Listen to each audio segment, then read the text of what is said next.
আল্লাহ দেখতে চাইলেন ওই ছেলের জন্য মায়া বেশি নাকি আল্লাহর জন্য বেশি। আল্লাহ ডেকে বললেন, ইব্রাহিম দেখি হৃদয়ে কার জন্য দরদার ভালোবাসাটা বেশি। যাও আমার সন্তুষ্টির জন্য ৮৬ বছর বয়সে পাওয়া কলিজার টুকরা দুধের বাচ্চা ইসমাইলকে জবাই করে আমার খুশি অর্জন করো। জবাই করো, স্যাক্রিফাইস করো, আমার জন্য উৎসর্গ করো। এবার আল্লাহ দেখলেন সাইয়েদনা ইব্রাহিমের হৃদয়ের মধ্যে ইসমাইলের জন্য ভালোবাসা বেশি না কম? কত বেশি জানেন? সাইয়েদনা ইসমাইল যখন দুনিয়াতে এসেছে তখন সাইয়েদনা ইব্রাহিম আলাইহিস সালামের বয়স ছিল ৮৬। কত? আপনাকে বাগেরহাটে ৮৬ বছর বয়সে কারো বাচ্চা কাচ্চা হয়? হ্যাঁ, আছে এরকম পালোয়ান? আছে কেউ? নাই। সাইয়েদনা ইসমাইল যখন এসেছে দুনিয়ায় তখন সাইয়েদনা ইব্রাহিমের বয়স কত ছিল? ৮৬। তার মানে ৮৬টা বছর আল্লাহর কাছে কাঁদছে আর দোয়া করছে, আল্লাহ একটা সন্তান দাও দাও দাও, দেয় নাই। ৮৬ বছর বয়সে যে যেই সন্তানটা দিল ওই সন্তানের প্রতি মায়া, দরদ, মোহব্বত, ভালোবাসা বেশি না কম? আল্লাহ দেখতে চাইলেন ওই ছেলের জন্য মায়া বেশি নাকি আল্লাহর জন্য বেশি। আল্লাহ ডেকে বললেন, ইব্রাহিম দেখি হৃদয়ে কার জন্য দরদার ভালোবাসাটা বেশি। যাও আমার সন্তুষ্টির জন্য ৮৬ বছর বয়সে পাওয়া কলিজার টুকরা দুধের বাচ্চা ইসমাইলকে জবাই করে আমার খুশি অর্জন করো। জবাই করো, স্যাক্রিফাইস করো, আমার জন্য উৎসর্গ করো। এরপর ওনার ছেলের সাথে কি বললেন আছে না নাই? ফালাম্মা বালাগা মাআহু সা'য়া ক্বালা ইয়া বুনাইয়া ইন্নী আরা ফিল মানামি আন্নী আযবাহুক ফানজুর মাযা তারা। দুধের বাচ্চা ছোট্ট ইসমাইল ডেকে বলে, ও ইসমাইল আমি স্বপ্নে দেখেছি আমি তোমারে জবাই করছি, এখন কি করব?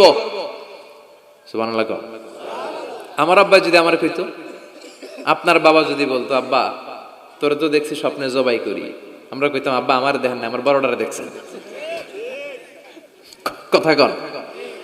আমরা বলতাম ছোটটারে দেখছেন, ওইটারে জবাই করেন, মাইজ্জাডারে করেন, বড়ডারে করেন, আইন আই হাইতান্ন। সুবহানাল্লাহ কইবেন না? কি বাবা, কি ছেলে! ইন্নী আরা ফিল মানামি আন্নী আযবাহুক ফানজুর মাযা তারা। ইসমাইল স্বপ্নে দেখেছি তোমারে জবাই করতেছি, কি করব কও? সাইয়েদনা ইব্রাহিম এই প্রশ্ন করার পরে সাইয়েদনা ইসমাইল বললেন, ক্বালা ইয়া আবাতি ফাআল মা তুমার। বাবা আপনি স্বপ্নে যা দেখেছেন ঠিক তাই করেন, যা দেখেছেন তাই করেন। আমগো পোলা গুলাও পোলা, উনার পোলাও পোলা। সাতাজিদুনি ইনশাআল্লাহু মিনাস সাবিরিন। আব্বা আমি তো ডরাই না, আপনি ডরায়েন না। আমি ভয় পাই নাই, আমি ভয় আছে, আপনি ভয় পান কিনা? আল্লাহু আকবার। কি ছেলে দিয়েছিল আল্লাহ তারে! ইফআল মা তুমার সাতাজিদুনি ইনশাআল্লাহু মিনাস সাবিরিন। ও বাবা আপনি ভয় পায়েন না, ইনশাআল্লাহ আপনি আমারে ধৈর্যশীল দেখতে পাবেন, আপনি আমারে ধৈর্যশীল দেখতে পাবেন। তাহলে ছেলের সাথে কি কথা হয়েছে কোরআনে আছে না নাই? বলতে দেরি, ছুরি নিয়ে গলার মধ্যে ছুরি চালাতে 1 সেকেন্ডও দেরি করে নাই। সুবহানাল্লাহ পড়েন। তার মানে এই পরীক্ষায়ও আল্লাহ বললেন, ক্বাদ সাদ্দাকতার রুইয়া ইন্না কাযালিকা নাজজিল মুহসিনিন। ইব্রাহিম ছুরি আর চালায়ও না, ইসমাইলকে মারা আমার উদ্দেশ্য না, তোমার হৃদয়টা দেখা উদ্দেশ্য। এই ইসমাইল মরে গেলে তো সব ঘটনা উলট পালট লেগে যাবে, কারণ আখিরি জামানার পয়গম্বর বিশ্বনবী মুহাম্মদ রাসূলুল্লাহ সাল্লাল্লাহু আলাইহি ওয়াসাল্লাম এই ইসমাইলের বংশে পৃথিবীতে আগমন করবে। চিল্লায় কোন ঠিক কিনা?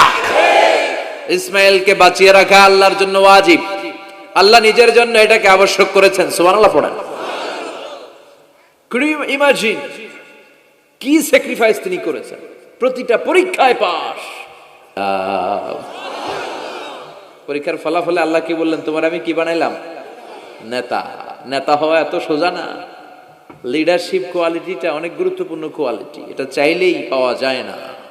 এটা নিজেকে তিলে তিলে পরীক্ষায় উত্তীর্ণ করে, কষ্টি পাথর দিয়ে যাচাই বাছাই হওয়ার পরে নিজেকে প্রমাণ করে করে নেতা হতে হয়। চিৎকার করে বলেন ঠিক কিনা? আল্লাহ বললেন, আমি আমার খলিলরে খালি পরীক্ষার উপর পরীক্ষা নিলাম।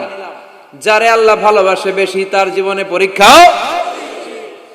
বিশ্বনবীরে আল্লাহ বুঝাতে চাইলেন, ও আমার নবী আপনার জীবনটা পরীক্ষাময়, এত পরীক্ষা দেখে বিচলিত হওয়ার কিছু নাই, টেনশনে পড়ার কিছু নাই, নিরাশ হওয়ার কিছু নাই।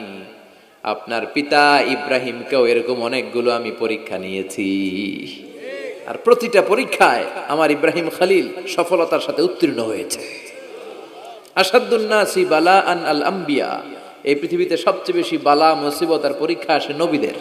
কাদের? সুম্মাল আমসাল ফাল আমসাল, এরপরে সিদ্দিকিনদের, শুহাদাদের, সলিহিনদের। ইবতালা আর রাজুলু হাসাবা দীনি, ব্যক্তির দিনদারি যত বেশি তার উপর আল্লাহর পরীক্ষাও। এজন্য মুমিন পরীক্ষাতে ভয় পায় না, মুমিন কখনো বিচলিত হয় না, মুমিন ভরসা রাখে একজনের উপর। চিল্লায় বলেন যিনি কে? আল্লাহ বললেন পরীক্ষার পর পাহাড় সম পরীক্ষা দিয়ে আমি আমার খলিল ইব্রাহিমকে যাচাই করেছি। একটা পরীক্ষায় ইব্রাহিম ফেল করে নাই, প্রতিটা পরীক্ষায় পাস।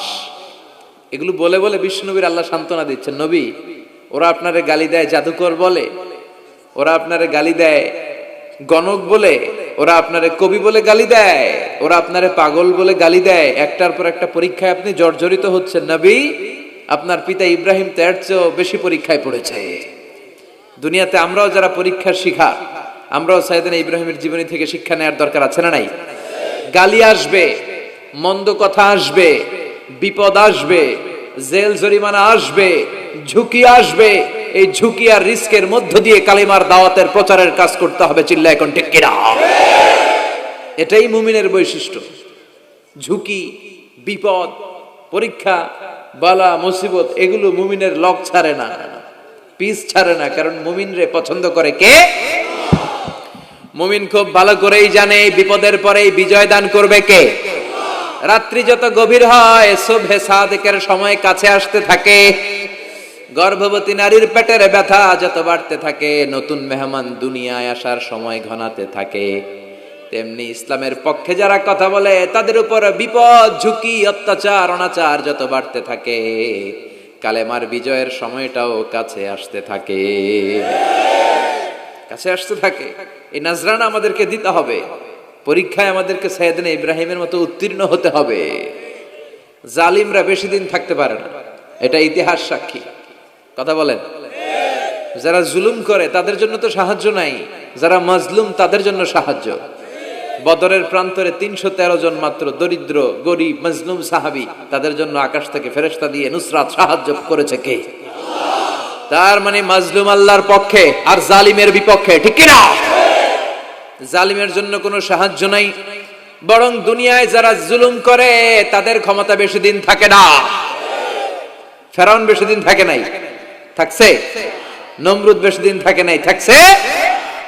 থাকতে পারে না। যারা দুনিয়াতে রক্ত ঝরায় এরা থাকতে পারে না, বরং যাদের রক্ত ঝরে তাদেরকে আল্লাহ বিজয় দিয়ে দেয়। আর যারা রক্ত ঝরায় এদের শেষ রক্ষাও হয় না, এরা জান নিয়ে পালাবার সুযোগ পায় না। কথা বলেন। এজন্য পরীক্ষা আসলে মুমিন ভয় পাবে? মুমিনের হৃদয়ে ভয় আছে কার? চিল্লায় বলেন। আল্লাহর ভয় নিয়ে থাকতে হবে। সাইয়েদনা ইব্রাহিমকে একটার পর একটা পরীক্ষায় আল্লাহ ফেলেছেন, একটার পর একটা পরীক্ষায় আল্লাহ ফেলেছেন, কিন্তু এই পরীক্ষায় তিনি গোল্ডেন এ প্লাস। সুবহানাল্লাহ পড়েন। রব্বুল আলামিন বলেন, ওয়া ইয বিতালা ইব্রাহিম রাব্বুহু বিকালিমাতিন ফাতাম্মাহুন্না ক্বালা ইন্নী জাইলুকা লিন-নাসি ইমামা। ও খলিল, একটার পর একটা পরীক্ষা আমি তোমার জীবনে নিয়েছি।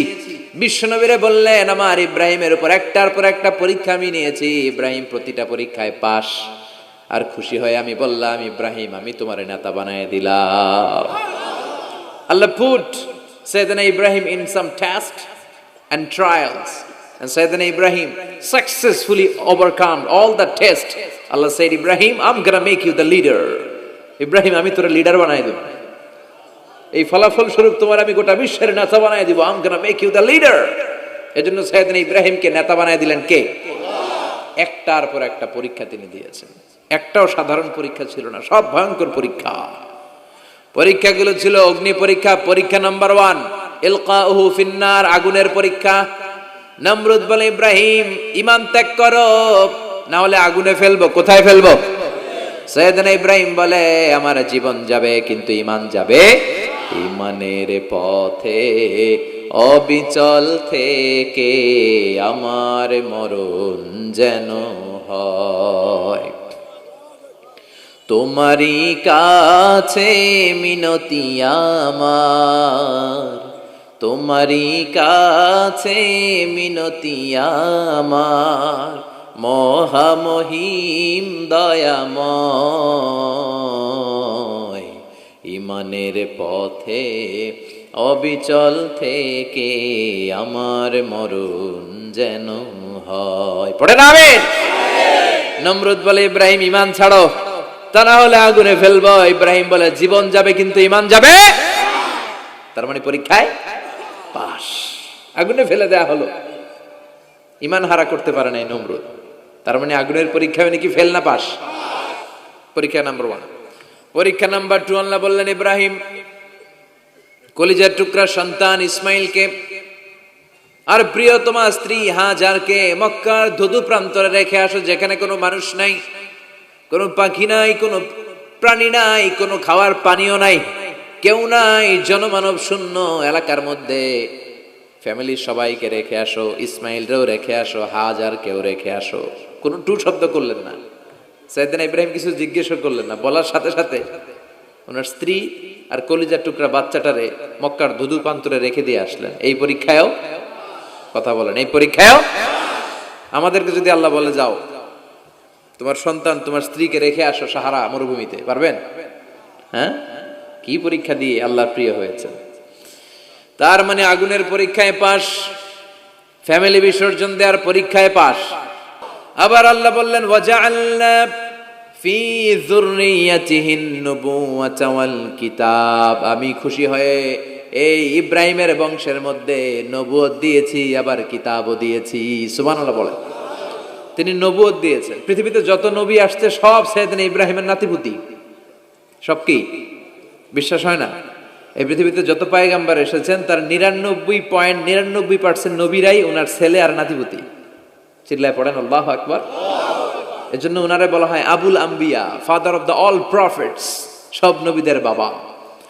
ওনার বয়স যখন 86 তখন আল্লাহ সাইয়েদনা ইসমাইলকে দিলেন। বয়স যখন 100 তখন সাইয়েদনা ইসহাক আলাইহিস সালামকে আল্লাহ দিলেন। এইদিকে ইসমাইল, এদিকে সবাই বলেন, এদিকে এদিকে সবাই বলেন, এটা এটা ইসহাক। পৃথিবীতে যত নবী এসেছে সব ইসহাকের চ্যানেলে এসেছে। এই সাইয়েদনা ইসহাক আলাইহিস সালামের চ্যানেলে এসেছে। সাইয়েদনা ইসমাইলের চ্যানেলে নবী নাই, কোন নবী নাই, নবী ছাড়া চ্যানেল।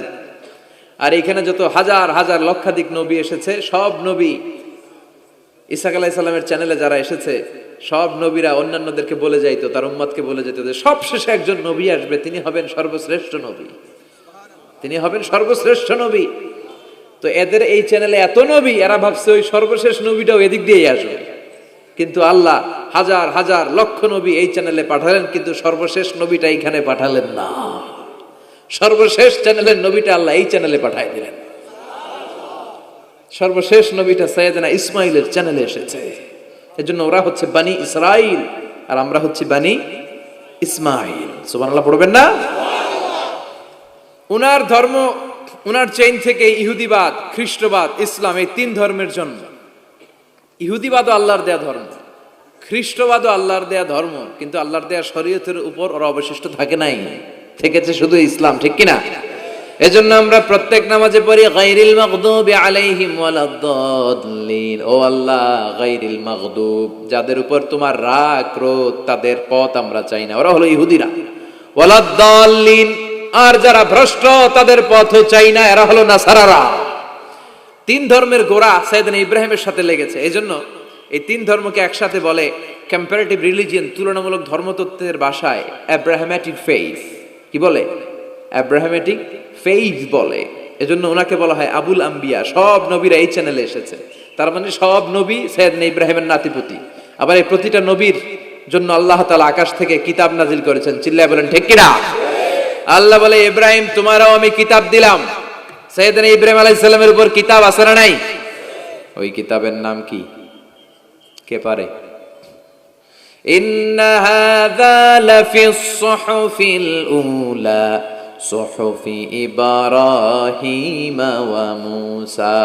সুহুফি ইব্রাহিম, সাইয়েদনা ইব্রাহিমকে আল্লাহ তাআলা সহিফা দান করেছেন। চিল্লায় পড়েন আল্লাহু আকবার। আবার এই নবীর নামে আল্লাহর কোরআনে একটা সূরা আছে না নাই? কথা কন, কি নাম সূরা? সূরা আলিফ লাম রা।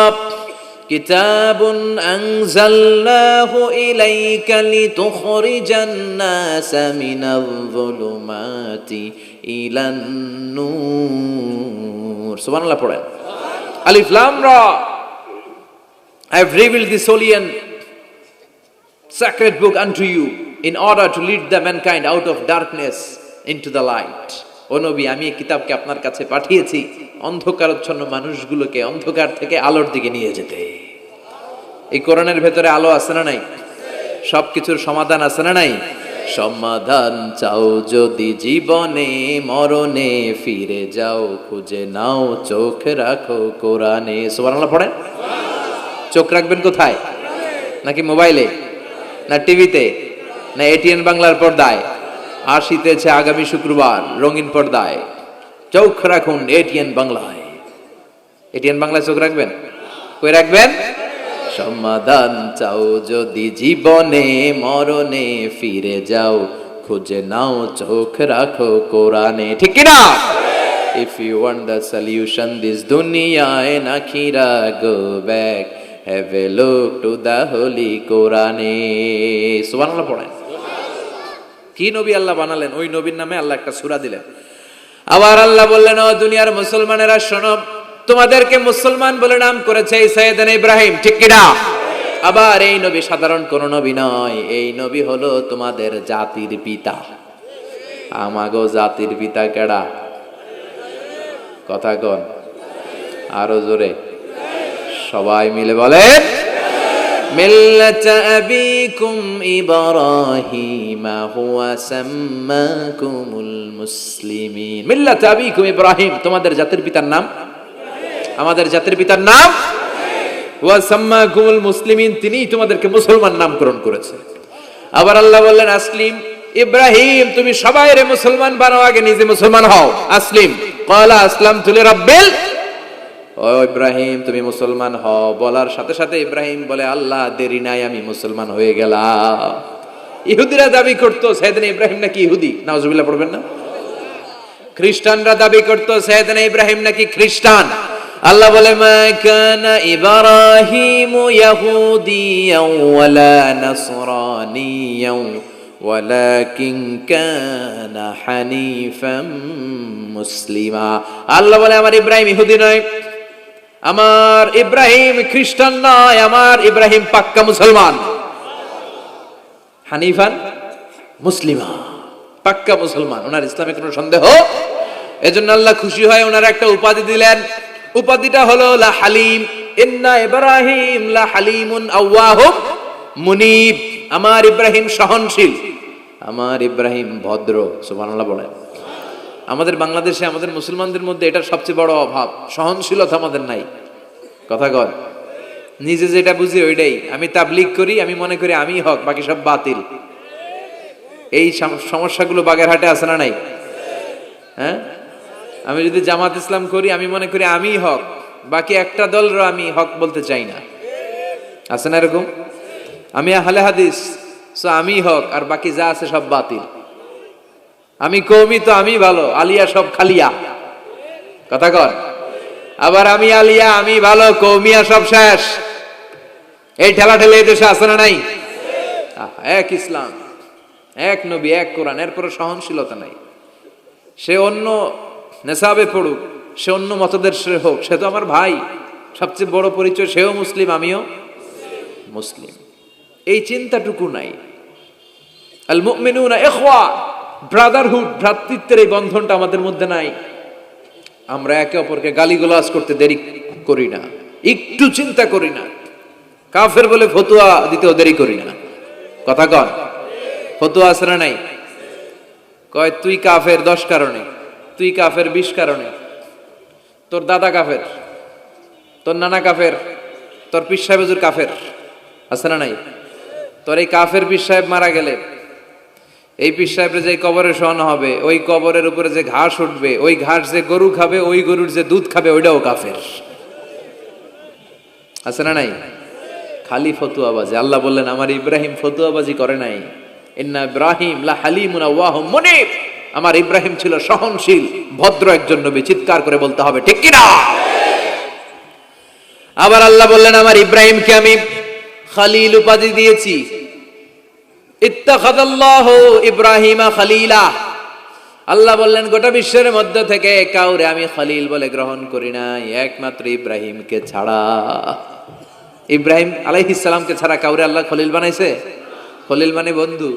খলিল মানে, সবাই বলেন খলিল মানে। সাইয়েদনা ইব্রাহিমকে বানাইছেন খলিল, আর বিশ্বনবীকে বানাইছেন হাবিব। বিশ্বনবীর কি বানাইছে? আর সাইয়েদনা ইব্রাহিম খলিল। বাপ বেটা, একজন খলিল একজন হাবিব। বাপ কা বেটা সিপাহী কা ঘোড়া, কুছ না হতো থোড়া থোড়া, ঠিক কিনা? বাপ ভালো তার বেটা ভালো তাই, মা ভালো তার ঝি, গাই ভালো তার দুধ ভালো রে, দুধ ভালো তার ঘি।